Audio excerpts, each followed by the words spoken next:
Boldwood presents The Accidental Debutante, written by Jane Dunn and read by Richard Atlee. To Love. The first time ever I saw your face, I thought the sun rose in your eyes, and the moon and the stars were the gifts you gave to the dark and the empty skies. Ewan MacColl, written for his future wife, Peggy Seeger. Chapter 1. The Winged Venus Takes Flight. Spring 1817. It was midnight, and the crowd at Astley's amphitheatre was feverish with expectation. Outside, the night was cold and blustery. Inside, the steamy air smelt of ale and onions and hot human bodies. Preble's Flying Circus reached the climax of their show when the horses thundered into the ring and were ridden round the amphitheatre at speed in a flurry of flying hooves and swirling dust. All eyes were on their star rider, Clorinda the Winged Venus, dressed in narrow silk pantaloons and a tight braided gold jacket with small padded wings on her shoulders. A mask half obscured her face, and a feathered cap emphasized the luxuriance of flaxen hair that cascaded to her waist. Astride her horse, Percy, she rode without a saddle and was fearless and supreme in her horsemanship. As she galloped round the perimeter of the arena, Eliza Gray savoured the familiar sight of the audience's faces whirling before her, smiling, grimacing, shouting, flushed and shiny with liquor. This was her last sight of something she had known nearly all her life, and she was filled with sadness, combined with the thrill and trepidation of an adventure about to begin. Percy galloped alongside another rider, and as their speed was matched, she stood to spring off her horse and onto the other animal in one graceful leap, their paces never slowing. After a circuit, Eliza leapt back again onto her own mount and immediately reined Percy in to a steady canter before balancing like a dancer on one leg, her arms outstretched. In a fluent movement that seemed to defy gravity, Eliza then executed a backflip and landed as light as a bird on his rump, while Percy maintained his metronomic gait, as trusty as the sun. The crowd went wild. Ale splattered down on the heads of those in the pit as the audience in the boxes threw up their hands and cheered in delight. Eliza then performed a controlled handstand on her horse's back as he sped round the amphitheatre, and a roar went up that echoed through the surrounding streets. Even the boatmen on the mighty Thames heard and smiled as they navigated their large-sailed barges downriver through the stone pillars of Westminster Bridge. Astley's was a favourite place of entertainment where everyone from the poor to the haut ton gathered. Eliza rode up alongside her fellow equestrian, Rose Bowman, who was dressed as a highwaywoman, slung about with pistols and wearing a tricorn hat. They brought the show to an end. The horses and their riders left in clouds of dust, and the crowd, as they always did, roared for more. Eliza rode Percy through to the stables where the usual young bloods congregated, waiting for her and the other circus girls, hoping for favours. But she barely glanced at them, determined to take her horse to his stall and rub him down before he had his supper of hay. The stable boys were busy with the other horses, but Eliza knew she would not see Percy again, and this clutched at her heart. As he munched, she put her arms around his neck and kissed his cheek, meeting his lustrous eyes one last time. "Thank you, old friend," she muttered, breathing in the smell of him. "I will never forget you." Mrs. Preble had emerged into the yard to see off the hangers-on. She said in a loud voice that invited no demur, "Go home, gentlemen. The show is over. A fierce, no-nonsense woman, she was as wide as she was high, and nobody chose to cross her. Preble's Flying Circus was contracted by Astley's for the season, and she ran the show with iron discipline. Once the yard was clear, Eliza emerged from Percy's stable. Gazing back at him, eating, unaware of the turmoil in her heart, tears sprang to her eyes as she ran up the outside steps to the quarters she shared with Rose. Her friend was already asleep when Eliza tiptoed into the dark room. Earlier in the day, she had packed her small valise with all her worldly goods and stowed it under her bed. Tonight was the night Eliza had determined to run away.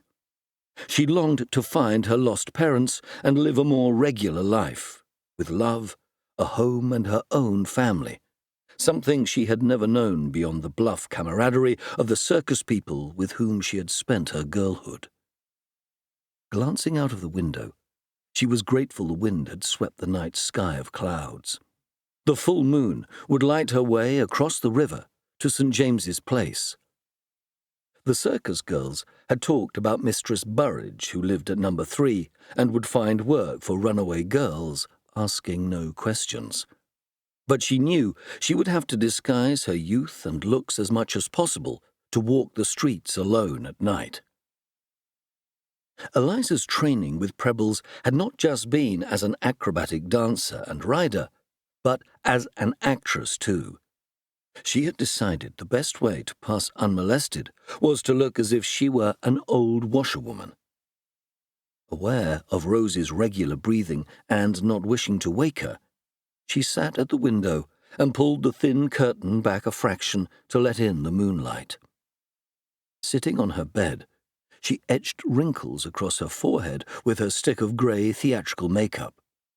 She added soot to the front of her fair hair, then slipped on her cloak to cover her workaday dress, pulling the hood over her head. Looking down at Rose, her breath caught. They had grown almost as close as sisters in their years of harsh training, sharing the pains and small triumphs along the way. But Eliza knew her friend did not wish to accompany her on this risky adventure. She too wanted a broader life, but had never had the restless desire to discover who she was. Instead, Eliza had to go on alone. Afraid of losing her courage, she hurriedly pulled the ring with the blue stone from her finger. Rose had little jewelry of her own and had always loved this ring. Eliza gently lifted the sleeping girl's hand and slipped it onto the middle finger where she knew it would fit. She placed her farewell letter beside the pillow, and another letter for Mrs. Preble, thanking her for rescuing her from the streets of Bath all those years ago. She grasped a small cloth toy fox from under her own pillow and stuffed it into the pocket of her cloak. Her valise was tied in a sheet for disguise, and she slung it over her shoulder to tiptoe down the stairs. The clock on the great church of St. Margaret's struck twice, its muffled sound floating across the water. Pulling her cloak close, Eliza slipped into the chilly night and turned towards the river. The crowds had long departed, weaving home along Westminster Bridge Road, full of good humour and ale. There were still a few carts, some gentlemen's curricles, and the occasional chaise bowling home after a party or ball. She had pulled her hood so low she could barely see, but knew that crossing the bridge would bring her to Westminster Palace. She'd marked it with a red cross on the quick sketch she'd made, copied from a map the Prebles kept in the locked office. Halfway across the bridge, the northerly wind off the Thames was so persistent and bitter that Eliza found it hard to walk. People passed like wraiths, bundled in cloaks and sacks against the chill.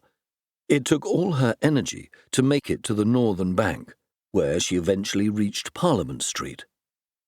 Eliza had been warned to avoid the Park and Birdcage Walk, areas frequented at night by predatory men and half-feral dogs and children.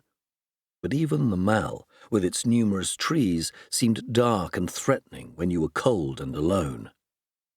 With growing anxiety about what lay ahead, Eliza's adventure suddenly seemed less exciting and bold, and more likely foolhardy and fraught with danger. Her tired mind began to question whether Mistress Burridge would be the helpmeet she had hoped. Perhaps the work she would help her find would not be as an assistant in a draper's shop or a maid in a grand house, but as a worker in a bawdy house. She realized how bleak was her world, without family and now without work or a home. How wild and harebrained this escapade suddenly seemed. She shivered with more than the cold. Eliza had taught herself to read from the novels Mrs. Prebble had borrowed from the lending library. She had learned of the variety of lives lived outside the narrow confines of the circus, but had become aware, too, of how lacking in education and experience she was. She plodded on, growing increasingly exhausted, afraid she had made a terrible mistake. The moon lent its light to show her the way, but her scribbled map was hard to decipher, and putting down her burden, she came to a stop, peering at the dark buildings, glimpsing a few fleeting shadows travelling in the opposite direction. Eliza had absolutely no idea where she was. Her spirit quailed. Before her, she glimpsed a long strip of dark wasteland, desolate and wintry in the moonlight. In her fevered imagination, it was as if no one had passed through since the beginning of the world. She shuddered as the distant clank of metal on stone brought her back to the present. Hope flared again, and she turned towards the sounds of life. The night was suddenly full of noises, a distant cry, the hoot of an owl, dogs barking, the occasional clop of horses' hooves, and a carter's oath. Ahead of her was the hum and faint rattle of metal wheels on cobbles on what must be a main thoroughfare. Eliza shouldered her baggage once more and set off to meet her future.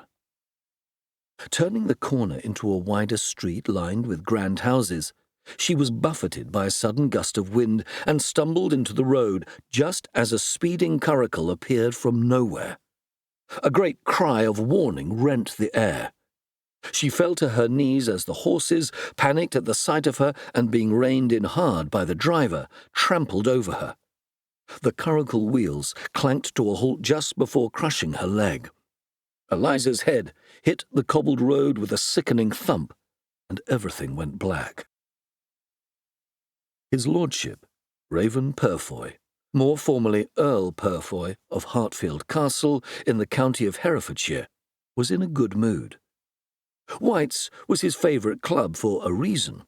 It was filled with aristocrats like himself, mainly of a Tory political persuasion, with more wealth than 90% of the general population put together.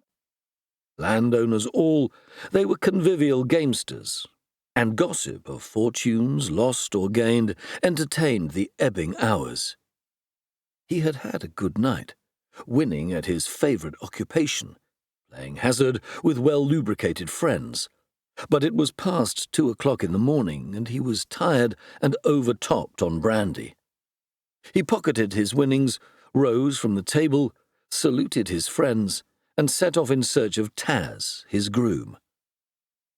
Lord Purfoy carried his drink better than most, but those who knew him well would recognize that his customary drawl was more marked, his dark eyes more glittering, his pallor heightened by points of colour on his cheekbones. As he strolled into the chill night, he glanced around. He knew his tiger, Taz, cared more for his horses than for anything, as, in fact, did he. Taz would not allow them to idle in the cold as other grooms did, waiting on the whim of their masters. Lord Purfoy put 2 fingers to his lips and gave a piercing whistle, and within a minute his smart navy-blue curricle, pulled by a pair of the finest greys, trotted into St. James's. Taz jumped down, and his sharp black eyes glanced disapprovingly at his master. "My lord, You're too fox to handle them prancers. I'll keep the reins." "Impudent fellow! My friends are right. I allow you far too much license," Purfoy muttered as he walked round to climb into the driver's seat. "Sir, neither you nor I wish these primans injured." Taz had ultimate authority when it came to the welfare of the horses. He had been picked off the streets by Lord Purfoy, who had noticed that this wizened jockey-like figure had a miraculous way with animals. However, Raven Purfoy's admiration for him was not returned. Taz only had eyes for the horses, although, as humans went, he thought his master was as good as they could get. But he offered no forelock-tugging respect. In fact, his lordship's friend, Mr. Shilton, stickler for propriety, complained bitterly at the liberties allowed to a mere servant, given by his master the respect due to a friend. Lord Purfoy was irascible. "I'm driving my own beasts, damn you. I still have my wits, you know." He hauled himself into the driving seat, and Taz reluctantly conceded and leapt up to his perch behind. In Raven Purfoy's uncharacteristically slack hands, the horses set off at a pace too fast for the road, and heading south down St. James's Street in the opposite direction from home. Taz was about to climb over the back of the seat to take the reins himself when an old woman, bundled up in a cloak, was suddenly before them, blown by the wind, it seemed, and staggering under the weight of her baggage. Too late, Lord Purfoy pulled the horses up hard, and the woman, with a cry and in a flurry of cloth, tumbled under their hooves. The shock of the accident sobered him up. "Damnation! Where did she come from? Taz, check the horses." Eliza emerged from the blackness to find herself lying on the street, her head thrumming with pain and with a stranger's fingers trying to open the top fastening on her cloak. In a panic, she struggled. "Get your hands off me!" she said as loudly as she could, but just this effort drained her of energy, and she closed her eyes, dizziness overcoming her. When she opened her eyes again, she gazed straight into the handsomest face she had ever seen. The stranger was leaning over her, his breath smelling of brandy, his eyes dark and intense. His hat and gloves were tossed on the cobbles where he kneeled, and his black hair was dishevelled, a wavy lock flopping forward onto his forehead. His fingers had been moving along her jaw and down her neck in search of a pulse. "Thank God," he said with emotion in his voice. Eliza could not remember being shown any tenderness in her life, and the intimate touch of his hand, the concern in his eyes, was electrifying. Even though it was the touch of a stranger, in this instant, the exultant recognition of something intensified her senses. She felt her spirit flow out to meet his. As he turned to address the small man behind him, Eliza noticed his high cheekbones and fine aristocratic nose, his noble authority and calm, and was reminded poignantly of her beautiful black stallion left behind at the circus. Percy was the only living being she loved with all her heart and trusted with her life, and she felt the sharp pang of his loss constrict her chest. Eliza heard the stranger's voice continued in an unruffled way. "She lives, which is a mercy, but I have to check for injuries." His fingers gingerly probed the back of her skull through her coils of hair, and when he withdrew them, she noticed they were dark with blood. In the shadows, she saw him start and look at her more intently. "Does anything hurt?" Having heard him speak, she knew she had to talk in the proper way she had learned as a child, and answered carefully, "Only my head, but I've known worse. What's your name?" "Eliza." "Eliza what?" Fear clutched at her heart. If she told him the truth of where she had come from, she would be escorted back to the circus. In a moment of clarity, Eliza realized she had to pretend she could not recall anything apart from her given name. The gentleman, watching her hold her head, waited, and she answered haltingly with a catch in her voice. I can't remember. He responded in his sardonic way. I shall call you Miss Mysterious until you do. Eliza struggled to sit, and he extended a hand, so warm to her frozen touch. Do you recollect where you may have come from, or where you were going? I don't know, she muttered, aware of how many lies she now had to tell. Looking up, she asked, What is your name, sir? Lord Purfoy hesitated. Purfoy. Lord Purfoy, he said, his languor returned. And this is Taz, my tiger. Eliza was shocked. She had never been this close to a member of the nobility before. Callow young scions of noble families gathered after the show in the hopes of wheedling a kiss, but she always gave them short shrift. This man was so much more distinguished, and she turned her head away, embarrassed by the social gulf between them. Then she glanced across at Taz to see a face that was comfortingly familiar to her. There were circus folk who worked with the animals who had the same dark, weathered skin and bright, questing eyes that missed nothing. Eliza felt entirely at home in this man's company. His manner towards her, too, seemed to soften. You're a lucky lass not to be more out of sorts. The head all needs seeing to, but, no limbs are broken, thank the devil. He spat into the gutter. Taz had collected her valise from the road and picked up Mr. Fox. Eliza had not realized he had flown out of her pocket in the collision, and her heart turned over at the thought she might have lost him. She grasped the small creature and pressed it to her cheek, the only connection with her old life, so distant in time, and now no more than a fragment of a dream. She saw Taz show his master her map, which he'd found crumpled on the road, and watched the two men frown as the smaller stuffed it into his pocket. Lord Purfoy asked her, Do you have any memory of your family? Eliza shook her head. Mr. Fox is the only family I have. When his lordship looked nonplussed, Taz explained it was the toy he had retrieved from the road, and Eliza interrupted firmly, He's not a toy. He's my family and been with me all my life. She realized how much she had revealed in that comment, but consoled herself that she was only concealing her recent past. Her loss of memory was only half a lie, as she had little idea of what had come before the circus, and had never known her true identity. Neither man, however, seemed to have realized this slip-up in her story, so exercised were they with the present conundrum of where she might belong. Is there anywhere you'd like me to deliver you? Lord Purfoy sounded concerned.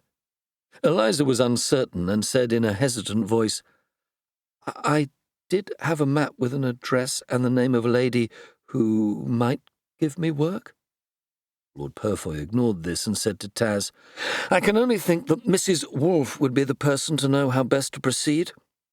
He offered his hand to help Eliza to her feet. Miss Mysterious, let's get you off the street. She stood unsteadily. I will have to take you somewhere safe until your memory returns. Taz helped her up into the curricle as Raven Purfoy sprang into the driving seat, miraculously returned to cold sobriety by the crisis. He gazed with some anxiety at the young woman beside him, her head drooping. Taz, sit up here and make sure Miss Mysterious does not slip off her seat. Taz barely took up any space, so diminutive and lean was his frame, but he put his arm around Eliza's shoulder to hold her upright. Everything about him seemed reassuringly familiar. You smell of horses, she murmured. That I do. The best prancers in London. Taz's voice was proud and emphatic. I think it the sweetest smell in the world. Eliza's response was quiet, but both men heard and exchanged surprised glances. Neither had ever met any woman who would agree with her. Taz felt a certain respect for a female who obviously loved horses too, and Raven Purfoy looked closely at this grimy girl sitting beside him, suspecting there was much more to her than met the eye. They were bowling through the dark streets, and Eliza was doubtful about where they were headed. But in the sinewy grasp of this small man, she felt secure. The horses, too, were the most perfectly matched pair she had ever seen, their elegant heads held with grace and their fast trot synchronized and swift. Eliza decided these men understood and loved their prancers. In her experience, such men were inherently good. She noticed that Lord Purfoy seemed entirely in control of his pair of greys, holding the reins lightly in his gloved hands. He turned to look at her and said, "So, Miss Mysterious, what induced you to scamper about the streets well past midnight, throwing yourself in harm's way? Rather foolhardy, don't you think?" Before she could answer, his fine-boned face was enlivened with a knowing smile. "Oh, I forgot. Since being cracked in the crown, you can't remember." His mischievous look made Eliza wonder if he believed her story at all. She did not think all the blame lay with her, and answered with some indignation, "Sir, if you'd been driving less recklessly, I would now be sitting here with a blooded head." Eliza felt Taz's chuckle deep in his chest. They were so closely packed on the front seat built for two that she was aware of the warmth of the bodies of very different men squeezed on either side of her. Lord Purfoy did not care to have his driving skills questioned, and responded sharply, "Pert miss, if I hadn't run you over, you'd by now be in the toils of Mistress Burridge and her sort. You have me to thank for evading that fate." "How do you know I was on my way to Mistress Burridge? She was to help me find a position as a maid." "That may have been your idea, but I fear such innocent employment is not Burridge's forte." Eliza's growing sense of ease evaporated as once more a sense of foreboding took hold. "Well, where are you taking me? I'll need to find employment in order to live." "I have friends whose town mansion is in Brook Street, where Mrs. Wolfe presides over the household. She is a sensible woman who will give you shelter until your head heals and your memory returns." Eliza's nervousness was not allayed. Surely this was very presumptuous of him. They were approaching Grosvenor Square, and she looked up anxiously. "How do you know Mrs. Wolfe will be happy to give me lodging when you haven't asked her?" His lordship looked smug as he drew his horses up in front of a grand porticoed house, the windows dark. "The Wolfes are old friends of mine, and I know they'd do anything for me, as I would for them. But at this impious hour?" Taz had leapt to the ground to take the horses' heads, and Lord Purfoy climbed down from his seat and walked round to help Eliza. He dismissed her worries with an airy, "This is a household cursed with a brawling brat. I doubt they ever sleep." He took her hand and watched her closely as she reeled a little, unsteady on her feet. "Take my arm," he said brusquely, as he led her up the steps and knocked gently. They waited. He knocked again, more insistently, and the large black door opened just a crack to reveal a bleary-eyed kitchen boy. "Please tell Gibbons that Lord Purfoy is here on an urgent matter." They entered to stand in the grand hallway with only a lit candlestick to illuminate the cathedral darkness. In the shadows, its serpentine sweep of staircase rose to the left from the black and white marble floor, and a painting of a handsome gentleman in court clothes of the previous century dominated the opposite wall. Eliza had never set foot anywhere so imposing in her life, and for the second time that night her spirit quailed at the thought of what a wild plan her dash for freedom was proving to be. She had always thought she would make her own way in the world and not impose on others, and here she was, about to be a huge imposition on a stranger. She glanced sideways at Lord Purfoy, who seemed to be much more sanguine than she. A genial, elderly gentleman emerged from the kitchen staircase just as a tall man walked out from an upstairs room, wearing a brocade dressing-gown, and descended the stairs. "Raven, What the devil? Do you know the hour, man? Alec Wolf's words were full of exasperation, but his eyes were friendly, and when they alighted on Eliza, they widened at her outlandish appearance. Who's the young lady, and why injured? With his face full of concern, he came forward to look at her wound. This is Miss Mysterious, a young woman whom I ran over on the street. His friend suppressed a smirk as he said under his breath, Surely not, Rav. You, the great Corinthian, most skilled driver of us all? Lord Purfoy cast him a quelling look. She seems to have lost her memory and can only recall her first name, Eliza. Mr. Wolfe took her hand. I am pleased to meet you, Miss Eliza. My name is Alec Wolfe, and Mrs. Wolfe is asleep upstairs. He then looked at his friend. I see your dilemma, Rav. You cannot nurse the young lady at your house. I'm sure Corrie will be more than happy to offer her sanctuary until her memory is restored. Eliza met his humorous brown eyes and knew here was someone she could trust. Gibbons had just received her valise from Taz and came forward. Shall I get Polly to make up the Chinese bedroom for the young lady? He asked his master. And Polly can then clean the wound? Held in the hand of this benign household, Eliza felt safe for the first time, and the tension ebbed from her body. She was overtaken by exhaustion and sudden hunger too, but dared not ask for any more indulgence. Before following Gibbons and her luggage upstairs, she turned to the two friends and said, her voice faltering, Thank you, Mr. Wolfe, and you, my lord. This is more kindness than I could ever expect. She sank into the low curtsy she had been taught to give at the end of her performance and was disconcerted by the surprised amusement in the men's eyes. Come, Rav, let me get you a drink. You look hollowed out. Alec led his friend into the library where the embers had burned low. As they sat either side of the fireplace, he asked, Well? Lord Purfoy stretched his long legs out and sighed. I was driving too fast and foxed. Taz tried to stop me, but I thought my wits were sharp enough. It seems Taz was right. He then sat forward, his eyes looking haunted in the firelight. I was deadly afraid I'd killed her, Al. His expressive hands were clasped so hard together, his fingers had turned white. The sight of her, apparently lifeless in the road, brought back memories I'd long struggled to forget. Alec touched his arm in concern. Rav, why so distressed? She's fine. I know.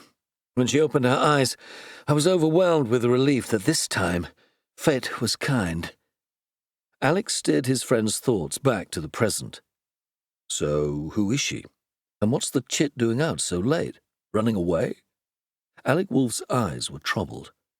That's what I presume. She had in her hand a rough sketch of a map, with a starting point from south of the river, and it seems Miss Burrage's abode in St. James's Place as a destination. Both men frowned, their eyes meeting. She hoped that lady would find her employment as a maid in a noble house. We, of course, know better. So obviously I could not deliver an innocent to that door. Lord Purfoy gazed into the embers so intensely it seemed he was willing them to break into flames once more. No, certainly, Rav. But do we know she's innocent? I'm welcoming her into the heart of my family, after all. She's not as disreputable as she looks. Taz, who knows everything, as I have learned to my cost over the years, surmised from her map that she may have run away from the circus at Astley's. Damn it, Rav, the circus? It attracts all kinds of scapegraces and scandal. His lordship shook his head. Oh, there's something about her that is different. She can talk like she's gutter-born, but also knows how to talk like a lady. She loves horses, so that's halfway to being a Trojan, don't you think? He smiled. Taz says she's used to horses. She certainly approved of the smell of him. Both men laughed heartily and quaffed their brandy, and as the liquor warmed his spirit, Raven Purfoy's composure was restored. Alec looked at his friend with a keen eye. I can see that having run her down, you couldn't leave her on the roadside. Aye, well, there's the rub. As Taz pointed out, she's my responsibility until we really know who she is and where she's from. He stood up to leave. I really am grateful, Al. I knew I could count on you, and especially on your redoubtable wife. Well, it's lucky you live next door. I don't have far to go to complain, should this all turn out to be a very bad idea indeed. Eliza was given a candle and followed Gibbons and his lamp up the wide staircase past the first-floor drawing-room, dark with shadows, and what must be the master bedroom, its door slightly ajar, and on to the second floor.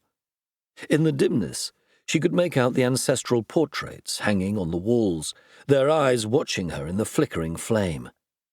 She felt such an impostor. How could she lie to these generous people? But equally, she knew she could not return to her old life, having tasted even this small, if rather alarming, sip of freedom. Gibbons led her into a room that seemed palatial in the swooping arc of his lamp. The walls had a ghostly tracery of twining vines and birds, and the high, canopied bed dominated the centre of the room.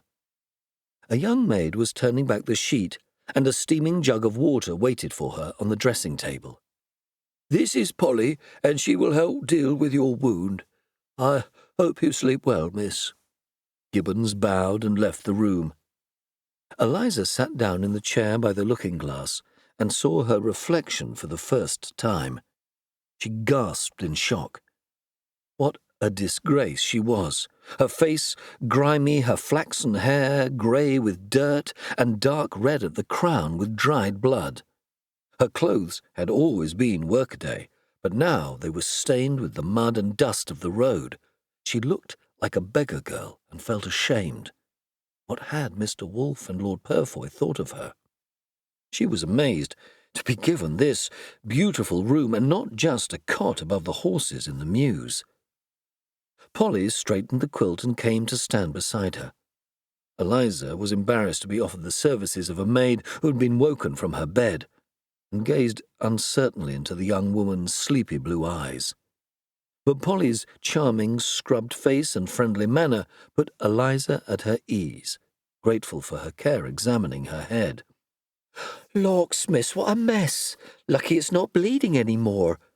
With a damp cloth she began to dab delicately at the dried blood in the surrounding hair, careful not to disturb the healing wound. "Thank you, Polly. Can you tell me how large the cut is?" "Oh, only about an inch, miss, but, well, there's no accounting for heads. They bleed like stuck pigs." "Do you have a cloth I can use to wash my face and hands?" Polly handed over another linen towel, and Eliza dipped it into the jug of water. "Oh, what a relief to get this dirt off my skin." She was just trying to clean the soot from the front of her hair when there was a knock at the door. Polly opened it to find Gibbons with a tray and a plate of bread and ham and a couple of sweet pastries. "I thought the young lady might be hungry," he said as he handed it over. Eliza could have wept with gratitude. Polly was sleepy and stifled a yawn. "I think your head is now as clean of blood and dirt as possible, miss. Do you need help undressing?" "Oh, thank you, Polly, for all your care. I'm sure it's time for you to return to bed. I can manage to undress myself." Eliza had never had the luxury of a maid and seldom wore stays, as she was often in the loosest of clothes. For performing, she wore pantaloons or tights, and bound her breasts beneath her tight jackets so she could execute her riding feats unimpeded by her costume. Polly looked relieved and bade good night, turning towards the stairs to the maids' quarters at the top of the house. Having eaten every morsel of food offered to her, Eliza carefully hung up her dress and chemise, washed her stockings in the remains of the water, and hung them to dry on the window-sill. She only had one other set of clean clothes, which she unfolded from her portmanteau, ready for the morrow. Slipping into a simple calico nightgown, she placed Mr. Fox on the bedside table as a talisman to watch over her as she clambered into the high bed and fell into an immediate, dreamless sleep. Just after dawn, the house in Brook Street began to come alive. Servants cleaned out the grates, swept the hearths, and straightened cushions while others prepared breakfast.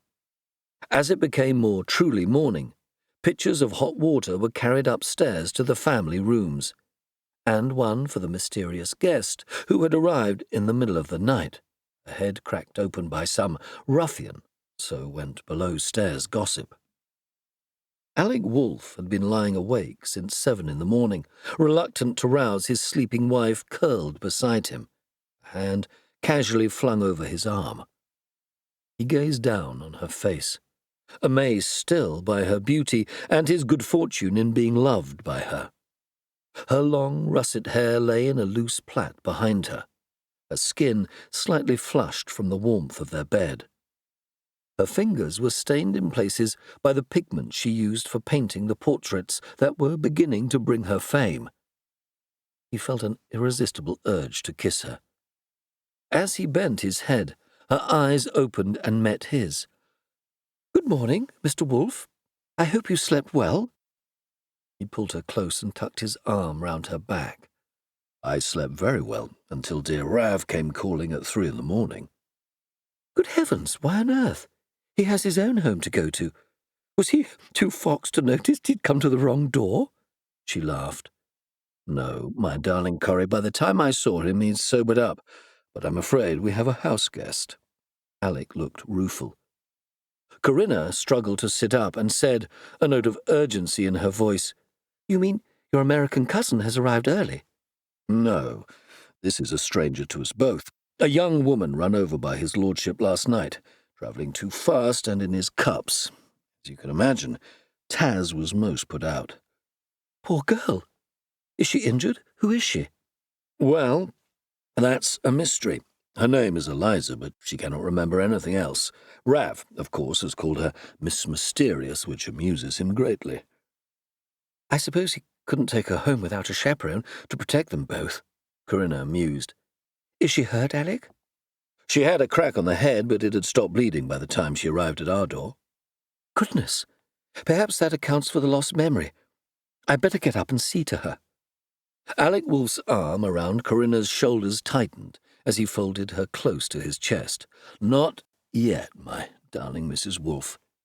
He smiled down at her, his eyes intense with desire.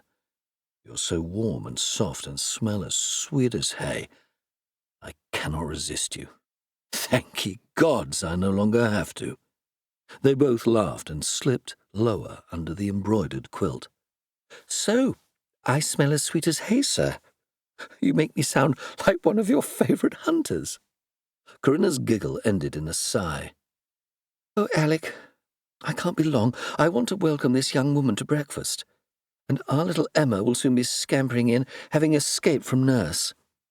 She lifted her arms from the warmth of their bed to slip around his neck, murmuring, "But it's very nice to be woken up like this." Eliza, too, was awoken early, but by the solitary tolling of a church bell, and a tide of powerfully mixed emotions washed over her. Most insistent was a sense of dismay. This passing stranger had imposed her upon his friends in such a high-handed manner that she felt ashamed. She was also in awe of her surroundings. Since she was 7, she had only had a dream of home. Found by Mrs. Prebble, wandering, lost and crying on the streets of Bath, she had been taken to live at Prebble's Flying Circus. There was no settled home for her even then, for the troupe moved from town to town, staying in lodgings or sometimes making do as best they could in the woods and the fields. Gazing round this beautiful room, Eliza wondered if this was what having a home meant. But in the morning light, it seemed more like a palace, and she, an impostor princess. She tried to take it all in, knowing it would only be hers for a day. She would have to go and find work and make her new life as best she could. She gazed at the 2 large windows and the prettiest hand-painted wallpaper that transported her into a garden. The bed was hung with what looked like silk embroidered with green willows and small figures with colourful parasols. She wriggled into the depths of the warm, soft bed just as there was a knock at the door and Polly entered, carrying a steaming pitcher of water. "Morning, miss. I hope you slept well." Eliza sat up and stretched. She gazed at her calico dress hanging in the morning light, her spirit suspended between the insecurity of her past and hopes for a future, as yet completely unknown. As she slipped into her plain gown, she felt how incongruous it was with this grandly elegant room. She attempted to examine her wound, probing gently with her fingers. It didn't seem to be oozing, and so with care she combed out her long fair hair. So pale it was almost translucent in the light. When she was performing, she wore it loose as an essential embellishment to her persona as the winged Venus, but for the rest of the time she braided it into 2 long plaits and coiled them round her head. She peered into the looking-glass, meeting with an anxious frown the reflected gaze of her unusual eyes, one lilac grey, the other greeny gold. She left the room, her heart unsteady, readying herself to meet the strangers who had taken her in, under duress she feared. The staircase and hall looked much more friendly as early sunlight spilled in through the large east window. Ancestral portraits no longer appeared to be following her with suspicious eyes, and she could hear a child's voice somewhere, and the clink of china. These domestic sounds of a great house come awake settled her nerves. Eliza was drawn to an open door and peeped in. There sat a woman, her russet hair in a loose bun, her head bent over a book of accounts with a cup of coffee by her side, its steam curling lazily. Eliza knocked lightly on the door, and the woman looked up, her beautiful hazel-green eyes meeting her own as she rose to her feet. "My dear, come in. My name is Corinna Wolfe. I think you met my husband, Mr. Wolfe, last night." Eliza walked towards her and was not certain if a curtsy was required in greeting. Instead, Corinna grasped her hand and squeezed it. "How's your poor head? May I see?" Eliza had to remind herself not to slip into the everyday talk used by the circus folk. "Mrs. Wolfe, I'm very grateful for your and your husband's care. I won't impose on your kindness any longer." Her voice sounded careful and stilted to her ears. "My dear, of course you'll stay until you've recovered and your memory has returned. There is no way that we could countenance letting you leave until you know who you are and have somewhere to go. Now, let me see your wound." Corinna led Eliza to a chair by the table and poured her a cup of coffee, then walked behind her to examine the back of her head. Gently parting the hair, she said, "Well, you're lucky it is just your memory you have lost. You must have had quite a bang. It's still a trifle swollen, but looking good. Do you have any headache?" "No, and I slept very well in your lovely room, thank you." Corinna walked back to her chair. "Well, I hope you will consider it your room until you are restored to health." Eliza felt a surge of joy. Such generosity meant she could be safe for a while. She met Corinna's eyes, which were intent upon her face. "Now, Miss Eliza, what do you remember? Lord Purfoy said it was clear you were used to horses and liked them." "I do love horses, that much I know, and my name is Eliza, but I can't remember anything more than that."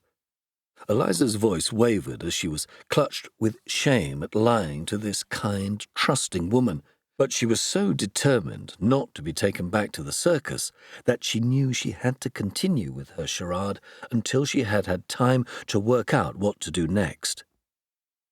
"It must be a most alarming experience. You may have family worried sick about you." Corinna's face was wreathed in concern. Eliza was saved from answering by a giggle behind her. The door was pushed open as a blonde child toddled in carrying a cloth doll. Corinna put her arms out and said, laughing, "Meet our little daughter, Emma." In one deft movement, she lifted the small, wriggling body onto her lap. As she gazed down at her, her face was suffused with love. The child's nurse stood at the door.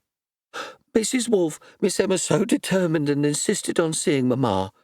Her talk is coming on wondrously well. She manages sentences." Corinna laughed. "I know, Meg. She's a most forward child. I'll bring her through to you after breakfast." She smiled at the small, bright face and gestured towards their guest, saying, "Emmy, this is Miss Eliza." Eliza put a finger out for her to grasp. "How do you do, Miss Emma?" "How do, Miss Eliza?" Eliza felt her heart skip a beat. Did the lively child remind her of her own lost childhood, or was it that she ignited the old longing in her for family? Corinna was watching the face of this stranger who had arrived like a creature from another world. She was so simply dressed, and her remarkable hair was coiled in a way that made her look like a maiden from the Norse countries. The delicate beauty of her face and hands and her slender, athletic build reminded Corinna of a dancer, but she sensed that beneath this ethereal beauty was steely courage and strength. She was struck with how much she'd like to paint her portrait. "Miss Eliza, I'm a painter, and I wonder if you'd be happy to sit for me this afternoon." Eliza was taken aback that anyone would be interested enough to want to paint her, but nodded, her eyes bright with the realization that this relaxed, comfortable household would be her home for a few more days. The occasional whinny from the mews beyond the garden made her long to discover what kind of horses they had stabled there, and perhaps see again the little wizened man who had helped his master recover her from the roadway. "Do you think, Mrs. Wolfe, I could see your stables?" "Of course. Riding is one of your interests?" Corinna gave her an inquiring look.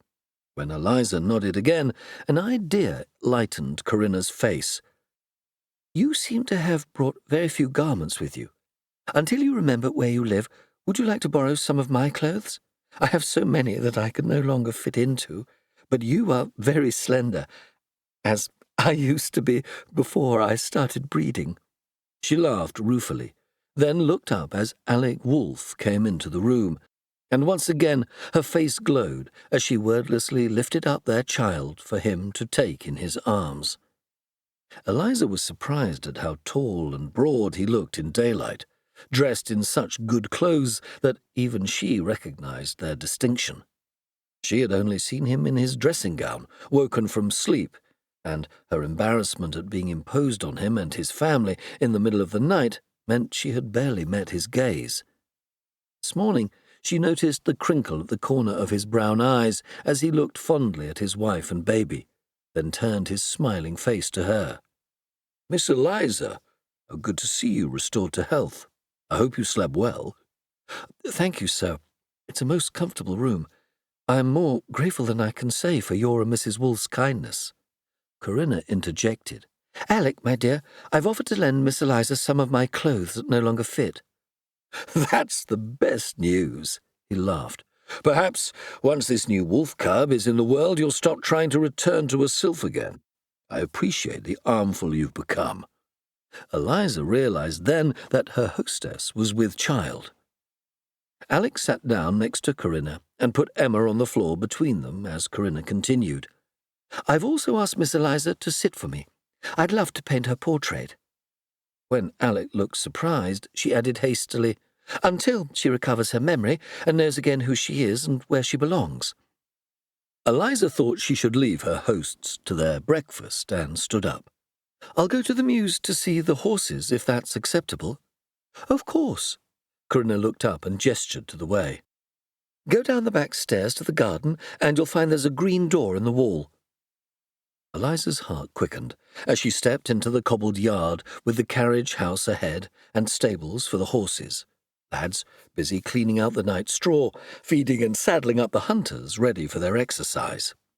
She loved the sounds of a busy stable and the animals and the sweet smell of hay. She found herself drawn to a striking black horse that reminded her of Percy. The wolf groom came forward. "Morning, miss. My name's Davy. Should I saddle 'em out for you?" Mild panic overcame her. She had never ridden a horse with a saddle, and certainly had no idea how to handle a side saddle, which was the only way well-brought-up ladies were expected to ride. Thank you, Davy, but not today. It's just good to see your beautiful horses. If you like the best horses money can buy, you should see Lord Purfoy's in the next mews." He indicated the serried ranks of stables behind the house next door, where there was even more activity with horses coming and going. Eliza walked into the yard, feeling shy. A huge black hunter loomed above her, led on a harness by a stable boy. The horse was even more beautiful than her Percy. She reached up to stroke its arching throat. "Hey, miss, you've chosen our best. That's my lord's stallion, Horatio." She whirled round to face the small man who stood beside her. His eyes seemed black in his weather-beaten face, and they gave the impression that he'd seen the whole of life. It was Taz, the tiger who had helped rescue her last night. "This is my domain," he said, flinging out his arms to encompass the neat rows of stables and carriage-houses that a nobleman, known for the finest horseflesh in London, needed to maintain. "Oh, good morning, Taz. What a grand horse he is." It was a relief to be able to relax with him. He was watching her closely, but with an amused eye. "You're a horsewoman, are you?" "I suppose I must be. I feel at home with them." "Well, you can ride out with me if you like." "I would like, but I'm afraid I don't know how to ride side-saddle." Eliza felt oddly ashamed, but Taz just nodded, with little trace of surprise on his face. "I think a young miss with your skills will master it quick enough." "But mostly I long to ride bareback." Eliza was suddenly concerned by what she may have given away with this thoughtless remark, but Taz seemed unmoved. "If you ride astride without a saddle, it will be at dawn before any of the gentry are up to see you." He laughed. "But tomorrow, wear a riding dress and ride with me. If it pleases you, come at 7. "What will Lord Purfoy say?" Eliza was anxious to impose as little as possible on her hosts. A wicked grin flashed across Taz's face. "Oh, his lordship's not risen from his bed until 11 o'clock. He won't know what we do. The prancers are my concern." When she returned to the breakfast room, Eliza was taken aback at the sight of a man she had not met. He was sitting in the sun reading the newspaper, a cup of coffee steaming at his elbow. When he looked up, she met sky-blue eyes in the face of a Renaissance angel, his golden hair tousled in a halo round his head. He stood up and smiled, surprised to see her, too. "Oh, good morning." He took her hand. "I'm a friend of the Wolf's, Ferdinand Shilton. I live just down the road." Eliza stopped herself, sweeping him a curtsy, and instead bowed her head in acknowledgement. "Well, good morning, sir. I'm Miss Eliza. I'm afraid I can't remember the rest of my name." She blushed. "Mrs. Wolfe told me you'd been run over by Raven Purfoy's curricle last night. I'm sorry. He's such a bang-up driver, he must have been deep in his cups." He motioned to a chair for her to sit and then walked to the door to find a chaperone. He returned with Polly, who settled in the window seat carrying a lace tablecloth she was mending. Ferdy Shilton took his seat and sipped his coffee, his candid blue eyes on Eliza's face. "Before Alec married Mrs. Wolfe, Lord Purfoy, Mr. Wolfe and I would meet for breakfast under my roof, but now the Wolfe house has become the meeting place for us all. Mr. and Mrs. Wolfe have been very kind to take me in." Eliza felt comfortable in his presence, even though she had never before seen such a finely dressed man in her life. She gazed on his sky-blue coat, tailored to perfection, widening his shoulders and emphasizing his slender waist. Suddenly she was aware how hungry she was and helped herself to some toast. "You've lost your memory, I've heard."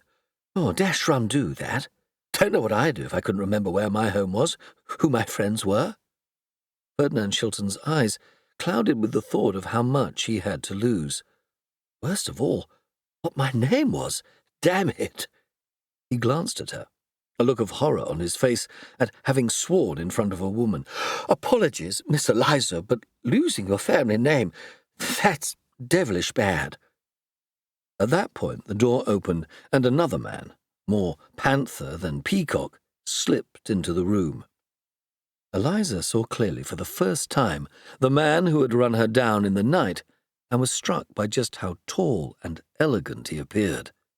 His face had all the equine nobility she had recognized on the shadowy street, his dark eyes gleaming with some secret amusement under distinguished flyaway brows.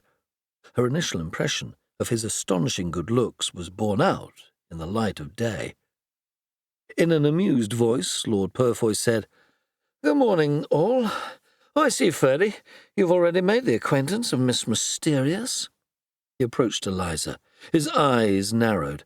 "Now, let me see how the wound is healing." Feeling shy in his presence, she uncalled her plaits and, without touching her, he peered at her crown. "Oh, well, not too bad." Then, looking back to Ferdinand Shilton, Lord Purfoy continued, "This young miss sprang in front of the horses. Could have broken one of 'em's legs." He sounded mildly peeved. Mr. Shilton's chivalric nature was outraged. "Rav, you cracked this young lady's crown so badly she now can't remember who she is." So she says," he murmured, pouring himself some coffee. His dark eyes fell on Eliza's face and person, and their languid gaze flickered with interest for a moment. It was the first time he had seen her cleaned of grime, and in the clear light of morning he was unsettled by the sight. Lord Purfoy had first thought he'd run over some foolish wench, but had quickly realized she was not what she seemed. Now, before him, this young woman's elegance of face and manner gave him pause. "How are you, Miss Mysterious?"